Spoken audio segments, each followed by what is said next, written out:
And we are live. Welcome, mystery and thriller fans. I'm your on-air host and author, Sara DiVello, and I am so excited to welcome to the show tonight USA Today best-selling author Carter Wilson, here to give us the inside scoop the night before the book comes out on his latest thriller, The Father She Went to Find. Carter, welcome to Mystery and Thriller Mavens. Tell us about this book. Thanks, Sarah, and I love the enthusiasm. I'm all pumped up now. I think you should be.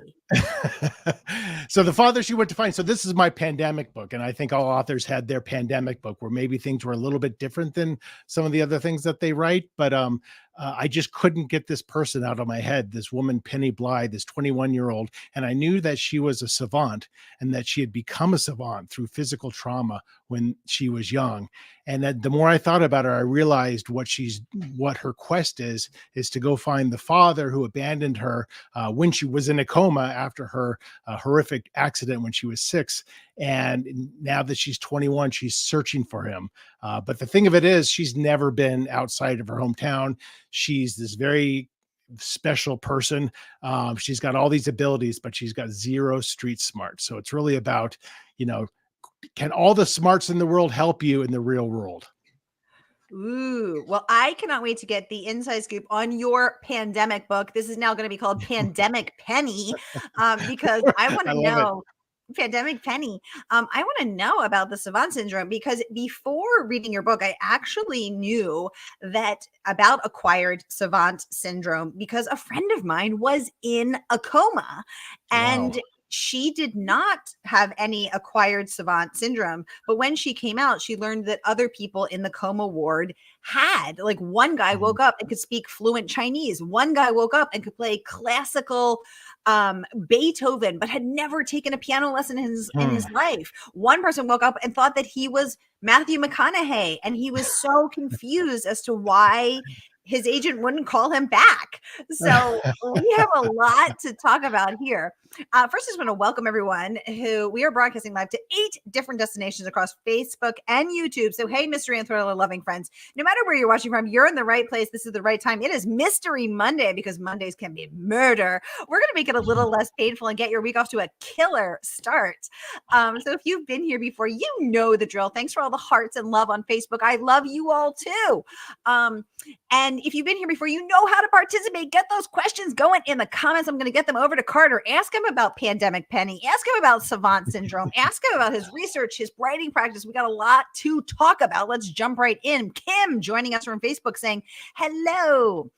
Sharon joining us from YouTube saying, hi, Sarah and Carter. Hi, Sharon. Hi, Sharon. Renee joining us from Southeast Florida on Facebook saying, hi, Sarah and Carter. Renee, I have a golden retriever too, so beautiful picture. Renee's already getting gold star points for her golden retriever love. No preferential treatment for golden retrievers there, Carter. Robin joining us from Facebook saying, hello, Sarah and Carter.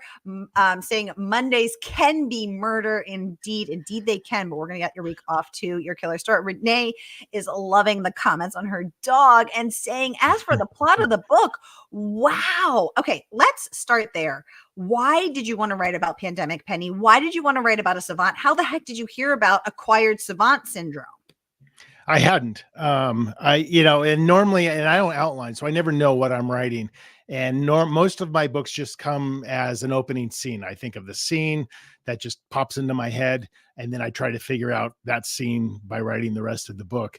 And in this case, I just thought of this person, and Penny just came to me, and she stuck around in my head for about 6 months.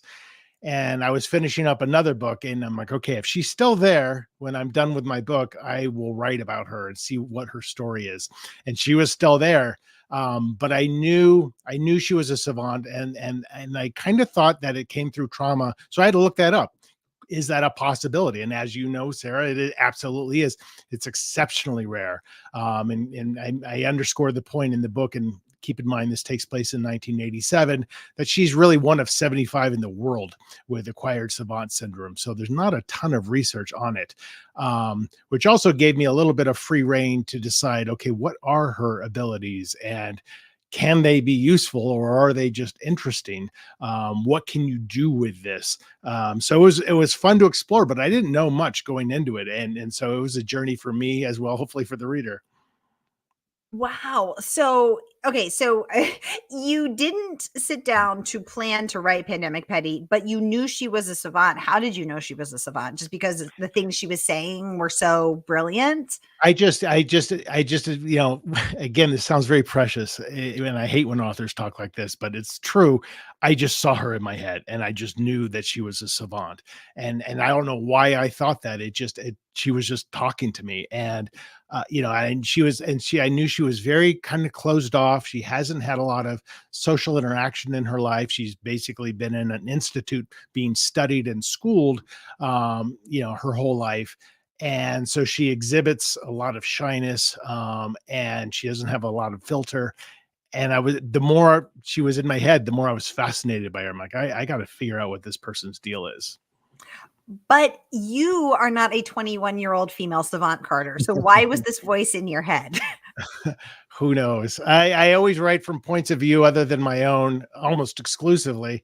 And, you know, and usually it's funny. Normally I write in a first person present tense point of view. So you're very intimately this person. And I didn't know if I could pull that off because Penny was so different than me. And so I originally wrote the whole book in third person past tense, and I ended up changing it because her voice wasn't there.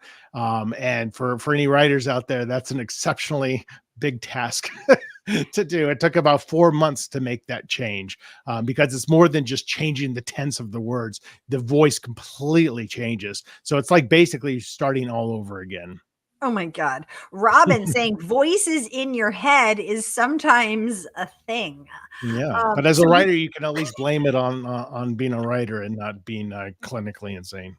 wait, so you were just literally sitting there minding your own business and a female savant voice started talking to you. I mean, probably in my voice, but I just could see her. I could see what she looked like, and Yeah. I'm like, who is this? And I'm sure you've had similar experiences where you're just like, when a character becomes so present for you that they kind of do literally take over your thoughts sometimes. Yes, indeed. Renee wants to know. So, wait, so how long? Okay, so you wrote it in. You had to switch the tense. That, of course, is an Mhm. enormous undertaking. So, Renee wants to know how long did this book take you to write? Let's start. Besides the 4 months, start to finish, soup Yeah, to nuts, I A to mean, Z. most books take me like anywhere from like 9 to 12 months to write. And that includes, you know, a couple rewrites and then getting feedback from my agent. So this was probably the same, but then the process became much longer when I got to my editorial rewrites, because that rewriting for 4 months came after, you know, my publisher was struggling to connect with Penny. And that's when I kind of rewrote the entire thing. Interesting. Okay. Mary Alice joining us from Facebook saying, greeting Carters from La La Land. Ah, So interesting. La my La film Land. agent, my film and Play, TV agent. hi, film and TV agent Mary Alice. Hi, Oh, Mary Alice. hi, Mary Alice. LA plays a part in this book as well. Tell us about that. Yeah, well, I grew up in Southern California until I was about 18. Oh, And it's funny, you know, kind of like writing characters who are very unlike me. I tend to write about locations that I don't know anything about because it's more interesting to me. But basically what happens in the book is, you know, Penny's father, you know, abandoned her, but then he'll send a postcard every year on her birthday. And when she turns 21, he sends a postcard and basically says, this is the last time I'm ever going to send you anything. And so he says goodbye, but it's the very first time he leaves a return address on it. And it's in Westlake Village, California, which is outside of Los Angeles, which is where I grew up. So Penny's got to go from a journey from Wisconsin all the way to Los Angeles, because she's decided to go look for him. And so it was fun to revisit, especially because 1987, I was living there at the time, mm. and I was 17 years old, and it was fun to explore my past a little bit as I was writing this. This explains a lot about you, Carter. It's all becoming clear now. Robin saying, Carter, you are safe here. Some of us don't have filters either. Exactly. You are safe here with the many voices in your head. Carter, I want to jump into some of the praise that this book has earned. So let's take a peek first from Hank Philippi Ryan. She says, buckle up. I'm going to pop this up so we can all read it together. She says, buckle up and don't watch out and don't try to predict anything. The supremely talented Carter Wilson has crafted a uniquely unpredictable and absolutely immersive story starring one of the most fascinating characters you'll ever meet. She calls this a beautiful mind takes a life and death road trip in this battle of wits, maze of psychological suspense and heartbreaking family drama. I was riveted to every page. Okay, so let's pause there, Carter. This is not your first book, not your first rodeo. USA Today bestselling author that you are, tell us your secrets about creating a battle of the wits, maze of psychological suspense, and heartbreaking family drama that will rivet readers to every page. Hank is lovely. I adore her. I don't know if there is a secret. What I've learned over 20 plus years of writing ultimately is to write for myself, to tell the story that I want to tell, not necessarily worrying about, oh, my agent's going to say this or the market's not right for that. I want to entertain myself as I write this. And since I don't outline every day, I sit down and I'm excited because I'm like, what happens next? And then you kind of have to trust your subconscious over time to be layering in the things that are necessary to make a thriller a thriller. But as you know, Sarah, none of it comes without teamwork. And that's why you have alpha and beta readers and critique groups and agent feedback. You have other people to let you know, this is what I think, here's what's working, here's what's not working. So, the beauty comes alive in the editing. But that first draft is just so for me. And that's how I find the joy in writing. Well, all the hearts up on Facebook are just letting me know that this is really resonating. Let's talk about those postcards. Sharon saying, Penny's dad is really testing her with those postcards. Let's talk about those. So why? Because you said the opening scene comes to you. So we open with Penny in her study lab where they are studying this acquired savant, and her therapist ditches her. He says he's going to another lab, he's going to another university, and then she gets this postcard from her dad for the first time saying goodbye. What made you want to incorporate this postcard element into the book? Yeah, I mean, as I was writing it, I was realizing like Penny has this massive fear of abandonment. And as part of her acquired savant syndrome, she remembers every moment of her life since she came out of the coma, but very little before. So she doesn't actually remember her father that well. So she almost has even though he's abandoned her, she has this almost idolization of him and is still kind of a little bit obsessed with him. And then in quick order, not only does her lifelong therapist move on to somewhere else, then her father stops sending her postcards. So it's this massive jolt for Penny. She's getting abandoned 2 more times by these 2 very important people in her life. So it was just this massive catalyst for her to like finally get her to say, I am going to leave everything I've ever known. And find agency for herself, basically. Say, I'm going to go do something about this. I'm tired of things happening to me. I think that was important that she had something happen that kind of shocks her to her core. I love that. Someone is asking you, clarifying, you grew up in Southern California or you just were there at some point? I grew up there. Yeah, I lived there until I went to college. Okay. Robin saying, Carter, I don't often admit it, but I am from Fontana, California. Do you know where that is, Carter? I do. There's nothing wrong with that. I'm like gonna Google where Fontana is right after this, Robin. Now I want to know where Fontana, California is. Kim saying she loves a challenge. I love a challenge too. Thank you, Kim. Westwood Village, you said, Carter? Westlake Village. Westlake Village. Okay, thank you for clarifying. Okay, so you said you've been writing for 20 years. When did you know you wanted to be a novelist? I didn't. It came. This is a weird story, but it came to me on one day. I was 33 years old. I was taking this class that I had to take for this continuing education class, and I was completely bored. So I posed myself a riddle that I just made up to pass the time. And I couldn't figure out the answer to my own riddle. And so I went home and I kept thinking about it, and I started writing in order to figure out this story.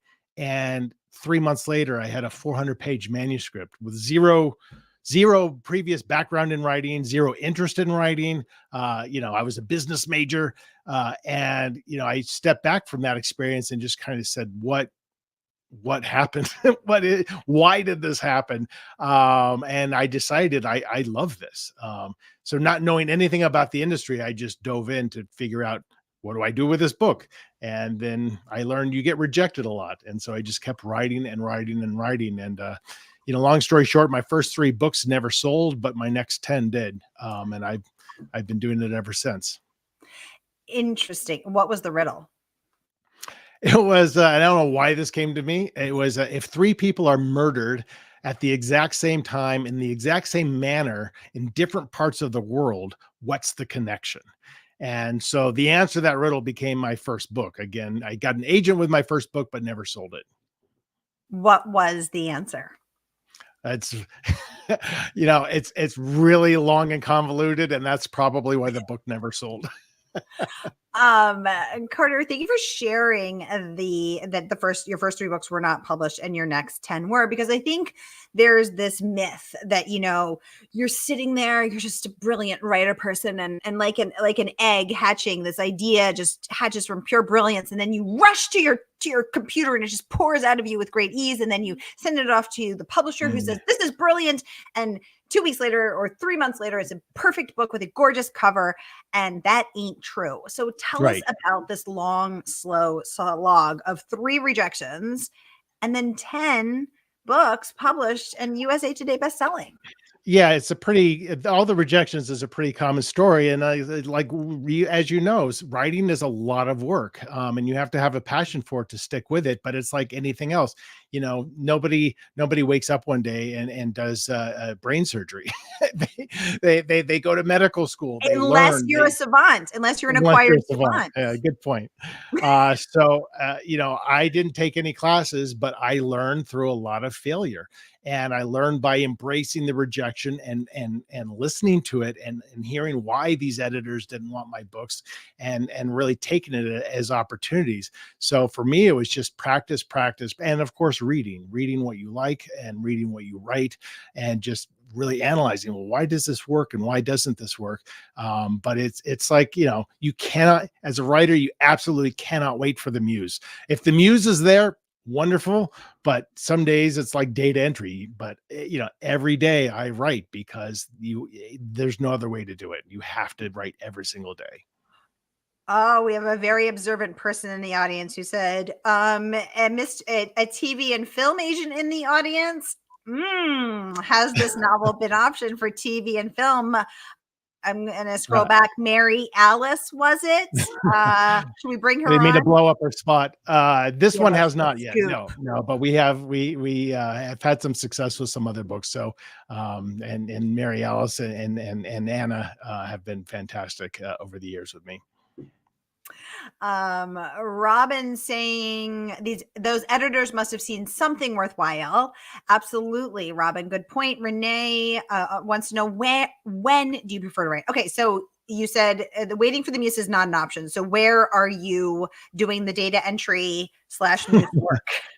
It varies. And for me, I only write an hour a day, almost exclusively. And with that pace, I can be done with the book, like I said earlier, in 9 to 10 months even. But it might be right behind me in this office. It might be at a coffee shop.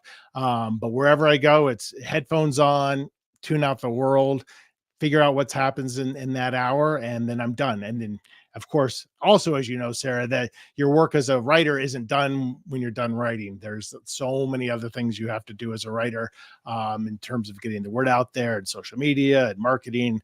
So my days are occupied with a lot of other things as well.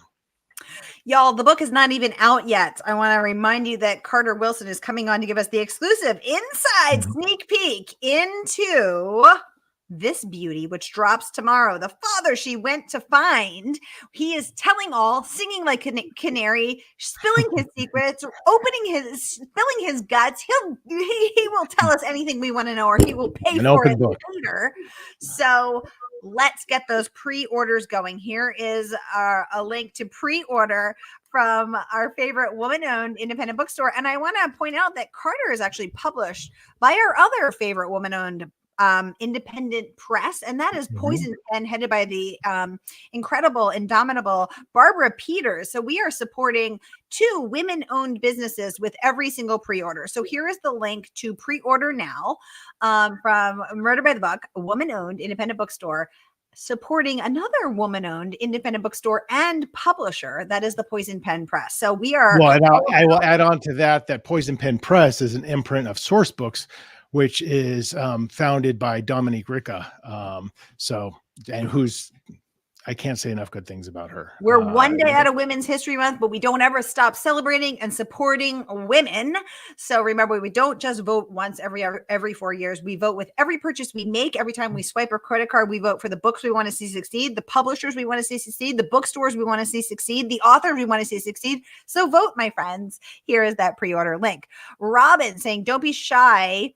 Tell us who you don't know, which of your books who have been optioned. Yeah, don't be shy, Carter. Time to start singing like Mary. So I have a book called Mr. Tinder's Girl, which is under option. So that's about all I can say about that. But that was I think my 5th book. But you know, it's with all the good and bad things that happen as a writer, and you'll get plenty of both over 2 decades. You can't dwell on anything too long, because sometimes the good things don't pan out, and often the bad things aren't as bad as you think, and they open up other doors. So the best thing to do as a writer is to just constantly keep moving forward. That's so important. Mary Alice still has just entered the chat again, saying, thank you, Carter, and most appreciated. You are a special client for us all. Yay. Sweet. Mary Alice, it is only 4:30 in LA. Shouldn't you be out there optioning Carter's film? Shouldn't you be out there pounding the pavement? They're working very hard, I can assure you. Having fancy Hollywood lunches with, famous directors and producers. I'm just kidding. We're so happy to have you here. Thank you for chiming in. Let us know what it's like for you as a film and TV agent. What you look for in books. I think we'd all like to know that. Robin saying, we vote. Amen, girl. Amen. Okay, Carter, I want to talk about some more about this praise. Let's talk about this one from David Heska Wanbley Whedon, which is a fun tongue twister for DiVello. And he had this to say about your book. The father she went to find is a blast. I loved Penny Bly, the genius who can remember every line of every book she's ever read and the details of each meal she's ever had. Not to mention, she has an amazing talent for creating portraits that reveal the inner nature of the person being drawn. Her journey across the country to find her missing father kept me reading throughout the night. A thriller with heart, amazing characters, and plot twists I didn't see coming. A true page turner. What amazing praise from this wonderful author. And guess what? He's not the only one raving. Let's take a peek at this one. Wendy Walker, who's been on the show for her last several books as well. And she had these words of praise today. In his latest page-turning and deeply psychological novel, Carter Wilson has deftly crafted one of the most compelling and unique characters you'll ever read this year. I was glued to every word. Sharon, good question. I'm going to get to you next. Let's pause there and talk about that, though, because Wendy, I like that she talked about the psychological depths of Pandemic Penny. So let's talk about how you got in the head of a 21-year-old savant. Yeah, that's a great question. Because I normally write from first person present, and I think any author out there shouldn't really analyze what point of view to write from. They should do what comes naturally, because I really think that's synonymous with finding your voice. And I think I found my voice when I started writing from that perspective, because I think I have, I think I have a lot of empathy as a person. And so it's easy for me. I think it feels easy for me to just be inside somebody's head, whether they're similar to me or completely different than the person I am. And of course you research, and of course you try to understand what, what this person would do in a certain situation. But the key is not to overanalyze it. I really don't think about like, okay, what would a woman do in this situation versus what would a man do? I think I think that's trouble if you really overanalyze that. I think you think about what would, Penny is so different than me, but she's human. What would a human being do in this situation when you're faced with maybe abject fear and real life or death situations? What would this person do? And it allows you, the writer, to explore that from a safe place. And I think if you have that empathy, then you can kind of capture that a little bit. And I think what it ultimately reveals is maybe like, we're all not so different. And I know that's a cliche, but when you're writing, you realize like, oh, that's probably very true. So she definitely has a lot of quirks, but I think I was able to get inside her head enough to kind of express also her humanity, which was really important for me to do. And which is clearly resonating with so many early readers, including New York Times bestselling author Wendy Walker. Let's take a peek at this review as well. I'm going to pop it up so we can all read it together. And then I have some questions that were submitted in advance that I want to get to as well. This one is from Andrew DeYoung, author of Temps and the Day He Never Came Home. Andrew saying Carter Wilson has done it again. The father she went to find is off like a shot from page 1, and it doesn't let up. A road trip story with dizzying twists and turns, featuring a unique protagonist you won't soon forget. This book will keep you up until you reach the very last page. Incredible praise there from Andrew DeYoung. Yay. And then I want to get over to this comment from Sharon. She wants to know, no spoilers, but do you have a favorite scene or a chapter in this book? Good question, Sharon. Yeah, and I'd be curious to hear your thoughts on this too. But I, again, because I don't outline, it's hard to, when you come upon a part that you love, you don't even expect it. All of a sudden, you realize like, oh, I think this happens now. But one of Penny's unique abilities is her talent to draw with photorealistic ability. And she doesn't have control over it. She can just do it. And it's a whole process that happens where basically she looks at an empty page, she visualizes the person that she's drawing, and she just starts seeing dots and she connects the dots. And so there's a scene in a mall where she's offering to do a portrait for somebody, and then everyone's gathering around her, and you're in her mind as she's drawing this portrait. And I loved writing that scene because it was very visceral for me. I could sense it. It was like I was looking over her shoulder. So I quite enjoyed that. Ooh, interesting. Do you draw, Carter? I don't. My God, Renee just asked that right as I asked that. Renee, we're vibing.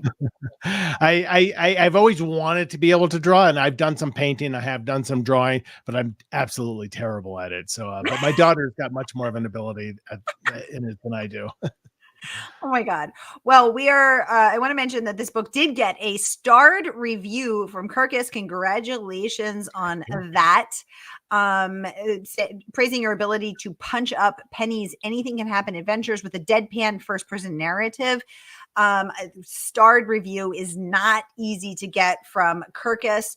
No. Booklist also chiming in with this praise, saying it's hard not to root for this unusual heroine in Wilson's wonderfully original offbeat story. And First Clue Reviews also had some wonderful words to share. Let me just scroll back to find those as well. So the praise just keeps coming in. And I also wanted to, we had a question submitted in advance from a reader who's stuck at work but didn't want to miss out. Kim wants to know advice for someone who's desperately trying to get published. Well, the best advice is to know what you can control and what you can't, because there's a lot of things in the industry that you cannot control. And, you're going to probably rack up the rejections. But really what you can control is how much you write, how often you write, how you can learn from your rejections, which is so critical. And the most important thing is how to let go. Like I said, there's so many things you can't control that when you get rejections, let that go and keep moving on forward. So And Great. I also do one-on-one coaching. So because the psychology of the writer is not to be ignored. Ooh. And it blocks a lot of, there's a lot of psychological barriers blocking a lot of writers out there. And that's one of the things that I tend to focus on. Ooh, I like that. I like that a lot. Renee said she thought I saw her comment first. No, Renee, we're just totally vibing. We're in tune. Robin saying vibing. That's right. We're vibing on this Mystery Monday. Oh, we have one more question from Renee. How did you come up with this title? I wondered that too. Again, we're I vibing. didn't. Almost all of my titles get changed. And that's what, and that's part of the job of the publisher is to figure out what's the best title, what's the best cover, look at other comps in the market and things like that. I think my original title was The Accidental Genius. So, whenever I write a book, I have a title on there, but I don't get too close to it because I know they're usually going to be changed because they'll get market tested and things like that. Ooh, I kind of like the accidental genius. That's I fun kind too. of did too. Yeah, that is very fun. I can see that they would be like, "Oh, it's not mystery enough or whatever," but I love it. Yeah. Y'all, the book drops tomorrow. Carter Wilson here to give us the inside scoop and take all our most pressing questions. It is no April Fool's joke that the book drops tomorrow. Carter, how are you going to celebrate? We, I would like to tell you that I have big plans and we're going to go Yeah, out and party big and plan. have dinner. Yeah. Yeah, I'll probably take my dog to the dog park. I think you should do shots. Uh, I stopped drinking a year ago. Ooh, excellent. And it was great. Renee saying she likes the original title too. Yeah, Yes, exactly. Robin saying, that happens. well, Sarah, we have spent some really cool time together here. I totally agree, Robin. This has been so great. Pre-order tonight. Oh, Renee, once again, picking up you're picking up what I'm putting down. I love it. Okay, y'all, the book drops tomorrow. This is no April Fool's joke. Pre-order here and support the chain of woman-owned goodness that we went over earlier. Carter Wilson, thank you so much for coming in and giving us the inside scoop on the father she went to find.